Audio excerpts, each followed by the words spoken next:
शुक्ल पक्ष की एकादशी तिथि पर भगवान विष्णु ने मोहिनी अवतार लिया था।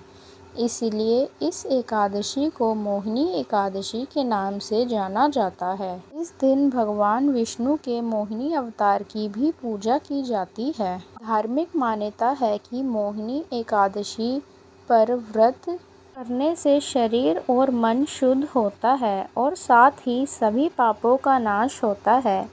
ऐसे में आइए जानते हैं मोहिनी एकादशी की व्रत कथा। सरस्वती नदी के किनारे एक खूबसूरत भद्रावती नाम का क्षेत्र था। भद्रावती नगर में चंद्रवंशी राजा धृतिमान राज करते थे।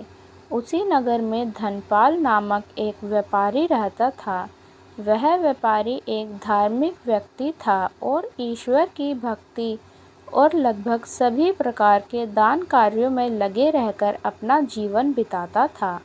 उसके 5 बेटे थे, सुमन, सद्बुद्धि, मेधावी, सुकृति और धृष्टबुद्धि। धनपाल का सबसे बड़ा बेटा धृष्टबुद्धि उनके स्वभाव से बिल्कुल अलग था।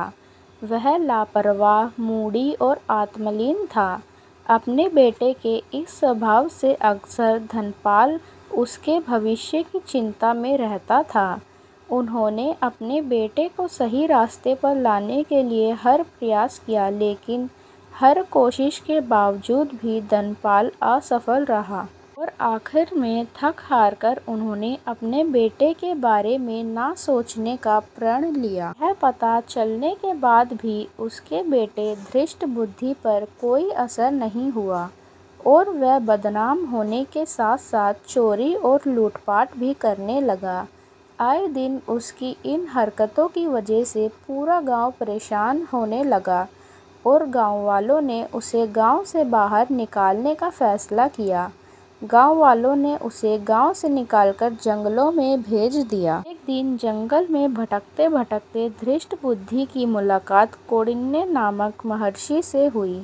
वह उनसे बहुत प्रभावित हुआ और उसने गुरु के सामने अपने सारे पाप स्वीकार कर लिए।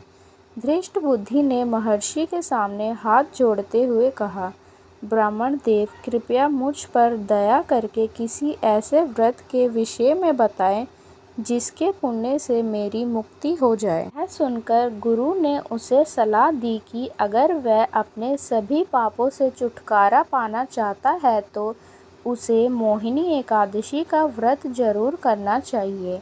अपने पापों को दूर करने और अपनी आत्मा को शुद्ध करने के लिए धनपाल के बेटे धृष्टबुद्धि ने महर्षि के कहे अनुसार यह व्रत किया। मोहिनी एकादशी व्रत के प्रभाव से वह पापों से मुक्त होकर अपनी देह त्याग गरुड़ पर आरूढ़ हो श्री हरि का प्रिय बनकर विष्णुलोक को चला गया। हिंदू धर्म ग्रंथों के अनुसार मोहिनी को भगवान विष्णु का एकमात्र स्त्री अवतार माना जाता है। समुद्र मंथन के दौरान देवताओं और असुरों के बीच इस बात को लेकर लड़ाई होती थी कि कौन अमृत पिएगा। लड़ाई की बुरी स्थिति को देखते हुए सभी देवता भगवान विष्णु के पास गए और उनसे इस स्थिति का हल करने के लिए मदद मांगी। देवताओं की चिंता सुनकर भगवान विष्णु ने मोहिनी रूप धारण किया। भगवान विष्णु के मोहिनी स्वरूप ने सभी असुरों को अपनी ओर आकर्षित किया और उनका ध्यान अमृत से हटा दिया। जब असुर मोहिनी के प्रति मोहित थे तब मोहिनी ने जाकर असुरों से अमृत ले लिया। यह मोहिनी एकादशी का महत्व और मोहिनी एकादशी मनाए जाने का कारण कहा जाता है। ऐसा भी कहा जाता है कि राजा युधिष्ठिर और भगवान राम ने भी यह व्रत किया था। ऐसी और धार्मिक कथा और कहानियों के लिए हमारे चैनल को सब्सक्राइब करें। धन्यवाद।